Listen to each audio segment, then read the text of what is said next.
Hello everyone, welcome to our YouTube channel Study with me. ଆଜିର ଏହି ଭିଡିଓରେ ଆମେ ପଢିବା ନବମ ଶ୍ରେଣୀର ପ୍ରିଭିୟସ୍ ଇୟର କ୍ୱେଶ୍ଚିନ୍ ପେପର।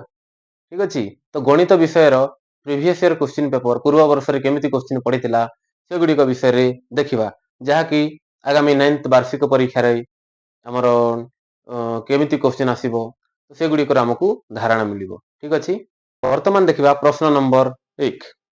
ତ କ'ଣ କହୁଛି ପ୍ରଶ୍ନ ନମ୍ବର 1 ରେ କହୁଛି ସୁଷମ ଅଷ୍ଟଭୁଜର ଗୋଟିଏ ବହିସ୍ଥ କୋଣର ପରିମାଣ କେତେ ଡିଗ୍ରୀ। ତ ଗୋଟିଏ ସୁଷମ ଅଷ୍ଟଭୁଜ ଅଛି, ତ ଆମେ ଜାଣିଛେ ସୁଷମ ବହୁଭୁଜର ବହିସ୍ଥ କୋଣ ମାନଙ୍କର ସମଷ୍ଟି କେତେ ଡିଗ୍ରୀ। ତ ଆମେ ଜାଣିଛେ ସୁଷମ ବହୁଭୁଜ କହିଲେ ଯେନ୍ତା କି ଆମର ତ୍ରିଭୁଜ ହେଇପାରେ କିମ୍ବା ଚତୁର୍ଭୁଜ ହେଇପାରେ କିମ୍ବା ଆମର ପଞ୍ଚଭୁଜ ହେଇପାରେ କିମ୍ବା ଆମର ଷଡଭୁଜ ହେଇପାରେ କିମ୍ବା ଆମର ସପ୍ତଭୁଜ ଅଷ୍ଟଭୁଜ ଯାହା ବି ହେଇପାରେ। ତ ସୁଷମ ବହୁଭୁଜ ମାନେ ଆମର ବହୁଭୁଜ ମାନଙ୍କର ସମସ୍ତ ବାହୁର ଦୈର୍ଘ୍ୟ ସମାନ ହୋଇଥାଏ। ସେହି ବହୁଭୁଜ ମାନଙ୍କୁ ସୁଷମ ବହୁଭୁଜ କୁହାଯାଏ। ତ ସୁଷମ ବହୁଭୁଜ ମାନଙ୍କର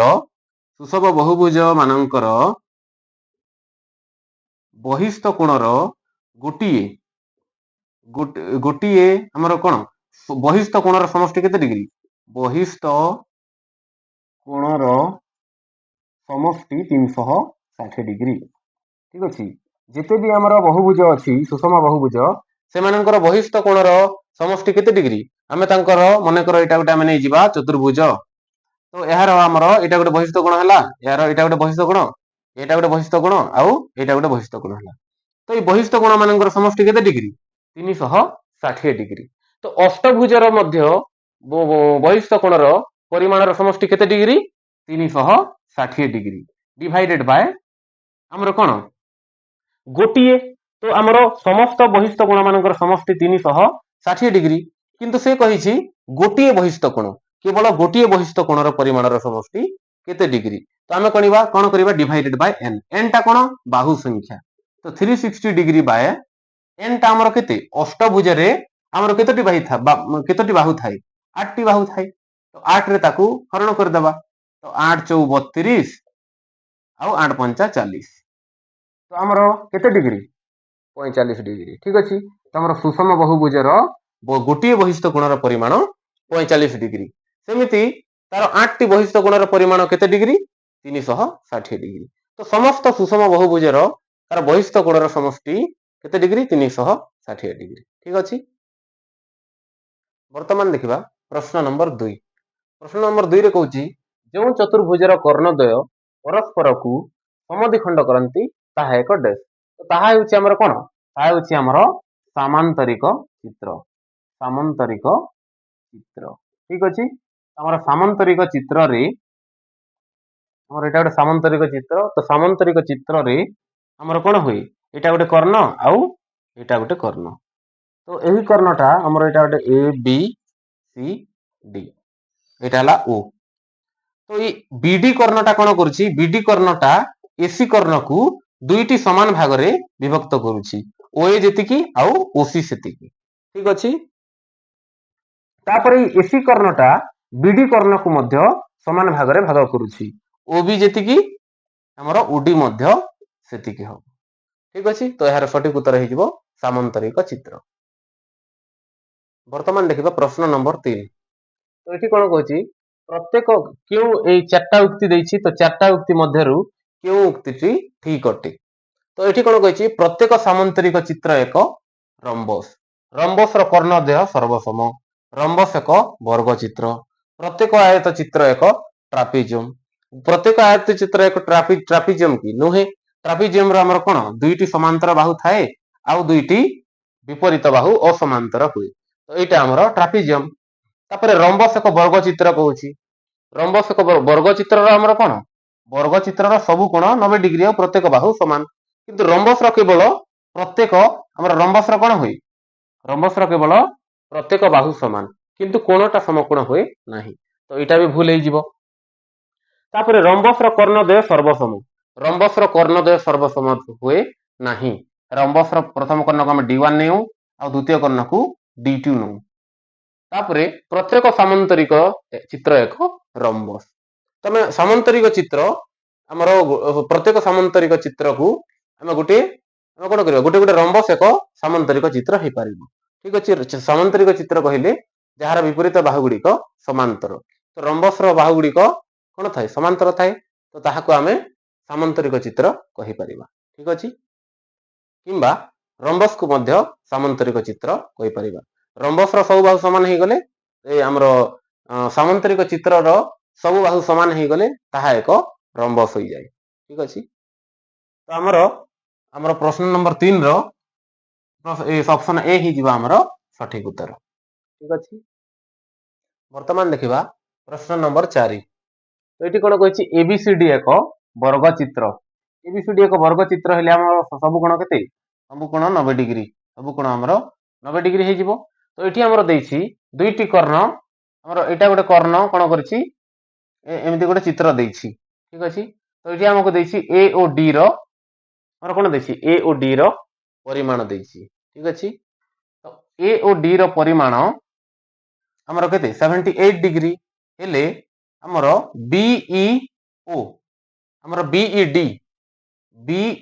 ଡି এই কোণର ପରିମାଣ କେତେ ବୋଲି ପଚାରିଛି। ତ ଆମେ ଜାଣିଛୁ ଯେ ବିପରୀତ କୋଣ ପ୍ରତିପ କୋଣ ଗୁଡ଼ିକ ସମାନ ହୁଏ। ତ ଏହି କୋଣର ବିପରୀତ କୋଣ କଣ ହେବ, এই କୋଣ। ତ ଏଇଟା 78 ଡିଗ୍ରୀ ହେଲେ ଏଇଟା ମଧ୍ୟ 78 ଡିଗ୍ରୀ ହେଇଯିବ। ଠିକ ଅଛି, ତ ବର୍ତ୍ତମାନ ଏଇଟା ଆମର এই କୋଣର ପରିମାଣ କେତେ ଡିଗ୍ରୀ, এই କୋଣର ପରିମାଣ 90 ଡିଗ୍ରୀ। ତ ଆମର এই କର୍ଣ୍ଣଟା କଣ କରିଛି, କର୍ଣ୍ଣଟା ୟାକୁ ସମଦ୍ୱିଖଣ୍ଡ କରିଛି এই କୋଣଟାକୁ। ତ এই କୋଣଟାକୁ ସମଦ୍ୱିଖଣ୍ଡ କଲେ ଏଇଟା କେତେ ହେଇଯିବ, ଏହାର ପରିମାଣ ହେଇଯିବ 45 ଡିଗ୍ରୀ। ଠିକ ଅଛି, ତ ଆମର କଣ ବହିସ୍ଥ କୋଣର ପରିମାଣ କେତେ ଡିଗ୍ରୀ, ବହିସ୍ଥ କୋଣର ପରିମାଣ ତ୍ରିଭୁଜର ଅନ୍ୟ ଦୁଇଟି କୋଣର ପରିମାଣର ସମଷ୍ଟି ସହ ସମାନ।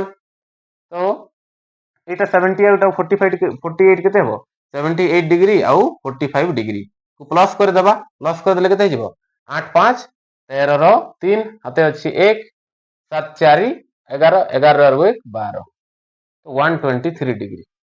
ତ ଏଇଟା 120 ଡିଗ୍ରୀ ହେଇଯିବ, 123 ଡିଗ୍ରୀ ହେଇଯିବ ଆମର ଆନ୍ସର।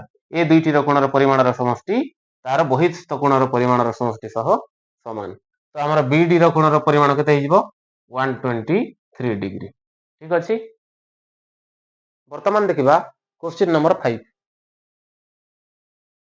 ତ କଣ କହୁଛି, ଏ ବି ର ମଧ୍ୟବିନ୍ଦୁ ଡି। ଏଠି ଗୋଟେ ତ୍ରିଭୁଜ ଏ ବି ସି ଦିଆ ହେଇଛି, ଆଉ ତ୍ରିଭୁଜ ଏ ବି ସି ର ବିସି ସହ ସମାନ୍ତର ଏକ ସରଳ ରେଖା ଆମର ଡିଇ ଅଙ୍କନ କରାଯାଇଛି। ଠିକ ଅଛି, ଡିଇ ଟି ଆମର ଏ ବି ବାହୁକୁ ଡି ବିନ୍ଦୁରେ ଛେଦ କରୁଛି, ଆଉ ଏସି ବାହୁକୁ ଇ ବିନ୍ଦୁରେ ଛେଦ କରୁଛି।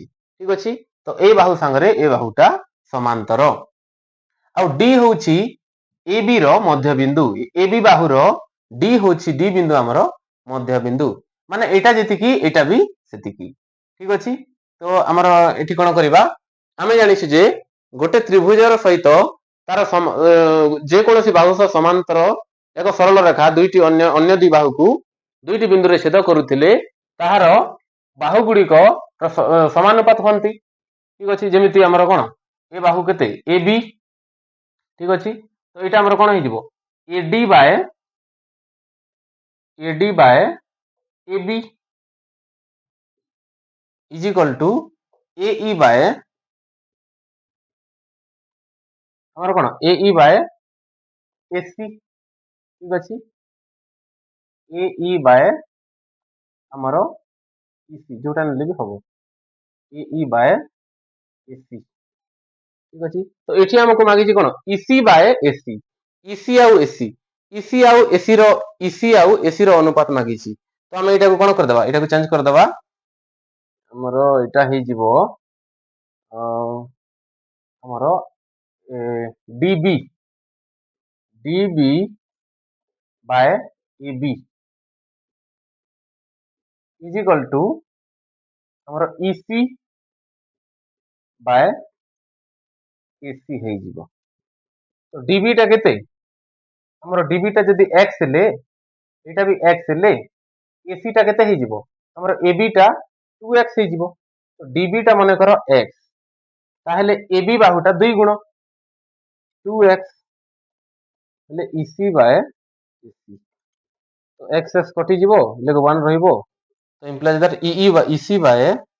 EC अनुपात AC इज इक्वल टू केते 1:2 1:2 ହେଇଯିବ 1:2 ହେଇଯିବ ଆମର ସଠିक ଉତ୍ତର। ତାପରେ ଦେଖିବା ପ୍ରଶ୍ନ ନମ୍ବର 6। तो ଏଠି ଆମର ଦୁଇଟି ସମାନ୍ତର ସରଳ ରେଖା ଦେଇଛି L1 ଓ L2 ଦୁଇଟି ସମାନ୍ତର ସରଳ ରେଖା। ତ ଏଠି କହିଛି ଯେ ତ୍ରିଭୁଜ ABE ତ୍ରିଭୁଜ ABE ତ୍ରିଭୁଜ ABE ଓ ABCD ଚତୁର୍ଭୁଜର ଉଚ୍ଚତାର ଅନୁପାତ କେତେ? ତ ଆମେ ଦେଖିବା ABE ର ଉଚ୍ଚତା କୋଉଟା? ଉଚ୍ଚତା ହେଉଛି ଆମର ଏଇଟା ଆମର ଉଚ୍ଚତା। ଆଉ ABCD ଚତୁର୍ଭୁଜର ଉଚ୍ଚତା ମଧ୍ୟ ଏଇଟା ଉଚ୍ଚତା। ତ ଦୁଇଟି ସମାନ୍ତର ସରଳ ରେଖାର ଉଚ୍ଚତା ସବୁବେଳେ ସମାନ ହବ। ତ ଆମର ତ୍ରିଭୁଜର ଉଚ୍ଚତା ବି ସମାନ ଆଉ ଆମର ଚତୁର୍ଭୁଜର ଉଚ୍ଚତା ମଧ୍ୟ ସମାନ। ତ ଆମର ଉଚ୍ଚତାର ଅନୁପାତ କେତେ ହେଇଯିବ? 1:1 ହେଇଯିବ। ଠିକ ଅଛି। ତ ବର୍ତ୍ତମାନ ଦେଖିବା ପ୍ରଶ୍ନ ନମ୍ବର 7। ତ ଏଠି ଆମକୁ ଦେଇଛି ଗୋଟିଏ ସାମନ୍ତରିକ ଚିତ୍ର ABCD ଏକ ସାମନ୍ତରିକ ଚିତ୍ର ଏବଂ ଏଇଟା ହେଲା ଆମର ଏହି CD ଭୂମିରେ ଏ କୋଣ A ରୁ ଅଙ୍କିତ DC ବାହୁ ପ୍ରତି ଅଙ୍କିତ ଲମ୍ବ AM ଟା ଅଙ୍କିତ ଲମ୍ବ ଉଚ୍ଚତାଟା ଠିକ ଅଛି। ତ AM ହେଲା ଆମର ଉଚ୍ଚତା।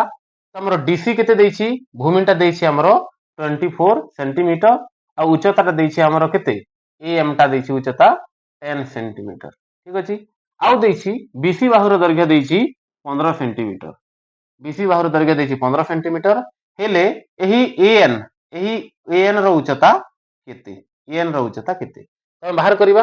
ତ ପ୍ରଥମେ ଆମେ ଜାଣିଛେ ଯେ ସାମନ୍ତରିକ ଚିତ୍ରର କ୍ଷେତ୍ରଫଳର ସୂତ୍ର କଣ? ସାମନ୍ତରିକ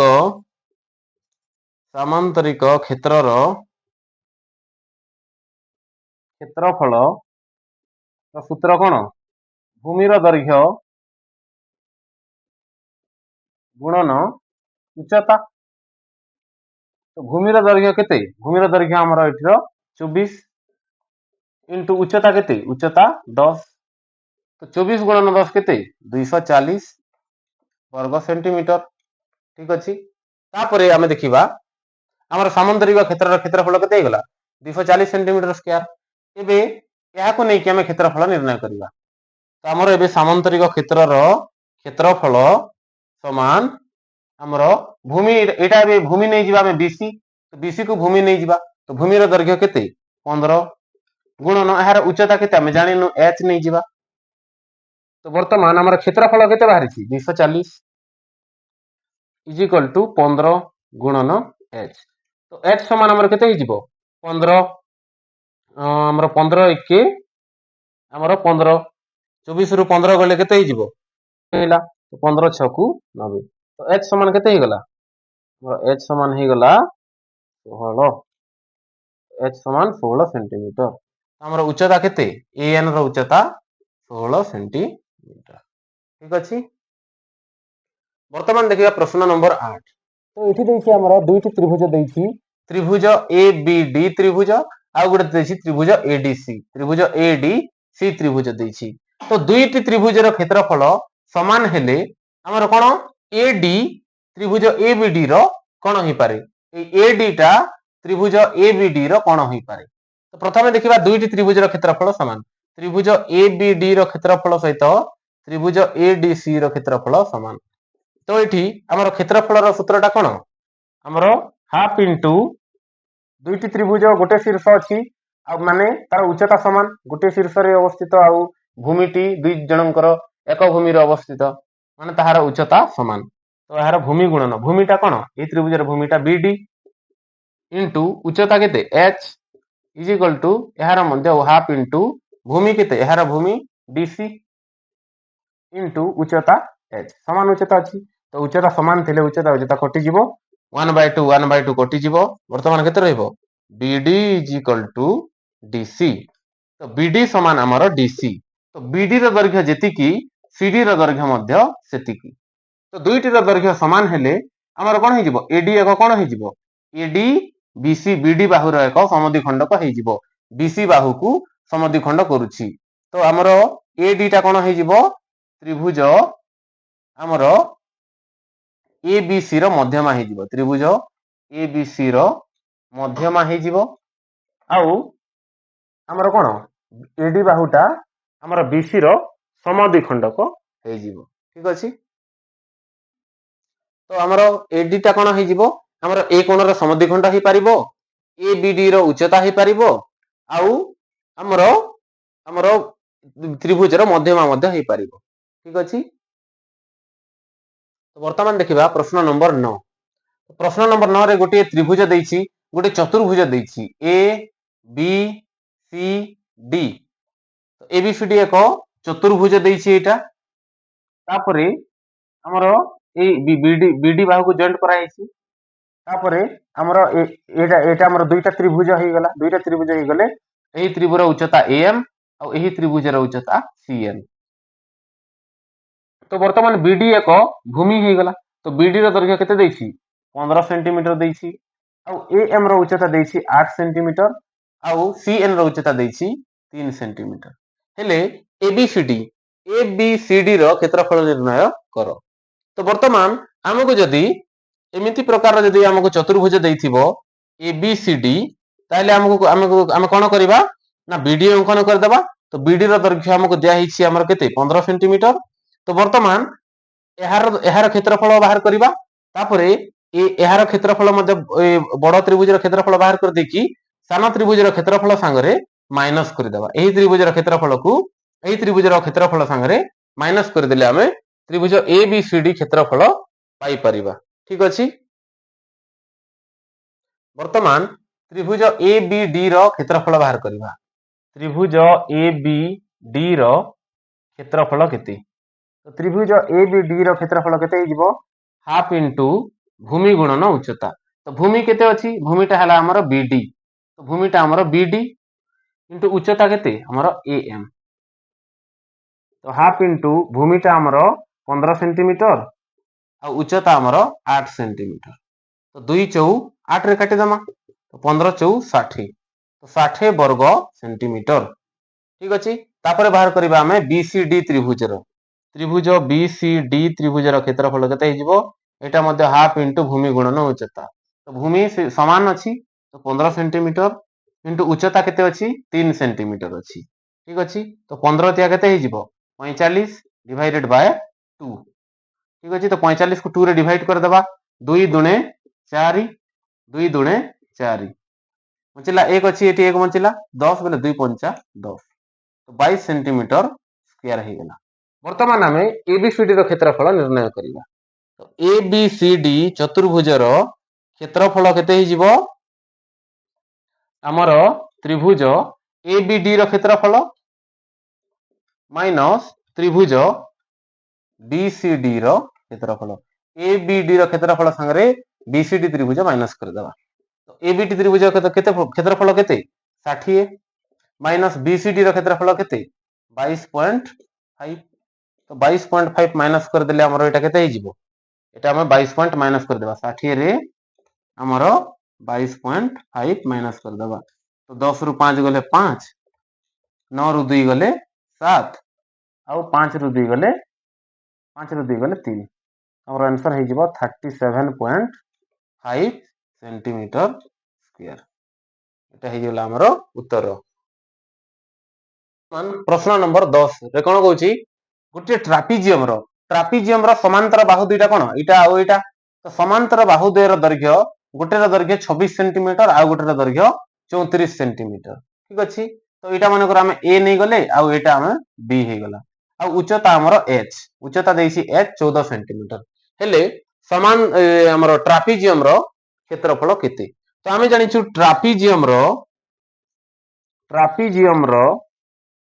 କ୍ଷେତ୍ରଫଳର ସୂତ୍ର କଣ ଟ୍ରାପିଜିୟମର କ୍ଷେତ୍ରଫଳର ସୂତ୍ର କଣ ହାଫ ଇନଟୁ ଉଚ୍ଚତା ଇନଟୁ ସମାନ୍ତର ବାହୁ ଦ୍ୱୟର ଦୈର୍ଘ୍ୟ এটা ଏ ବାହୁର ଦୈର୍ଘ୍ୟ A ଆଉ ଏ ବାହୁର ଦୈର୍ଘ୍ୟ B এটা A plus B ସମାନ୍ତର ବାହୁ ଦ୍ୱୟର ଦୈର୍ଘ୍ୟର ସମଷ୍ଟି ତ ବର୍ତ୍ତମାନ 1/2 ଇନଟୁ ଉଚ୍ଚତା କେତେ ଦେଇଛି 14 ସେଣ୍ଟିମିଟର ଇନଟୁ A କେତେ ଦେଇଛି A ଆମର 26 ପ୍ଲସ୍ B ଆଉ ଗୋଟେ ସମାନ୍ତର ବାହୁ କେତେ 34 ତ ବର୍ତ୍ତମାନ 2 ସତା 14 14 କାଟିଦେବା ତ 26 ଆଉ 34 କେତେ ହେଇଯିବ 7 into 26 6 ଆଉ 4 10 ର ଶୂନ ହାତେ ଅଛି 1 2 3 5 5 1 6 ତ ଆମର କେତେ ଯିବ 7 6 କୁ 42 ତ ଆମର 420 ସେଣ୍ଟିମିଟର ସ୍କୋୟାର ହେଇଯିବ ଆମର ଟ୍ରାପିଜିୟମ ର କ୍ଷେତ୍ରଫଳ ଠିକ ଅଛି ତ ଆଜିର ଭିଡିଓରେ ଏତିକି ନେକ୍ସଟ ଭିଡିଓରେ ଆମେ ଆହୁରି ପ୍ରଶ୍ନ ଗୁଡ଼ିକର ଉତ୍ତର ବାହାର କରିବା ଠିକ ଅଛି ଧନ୍ୟବାଦ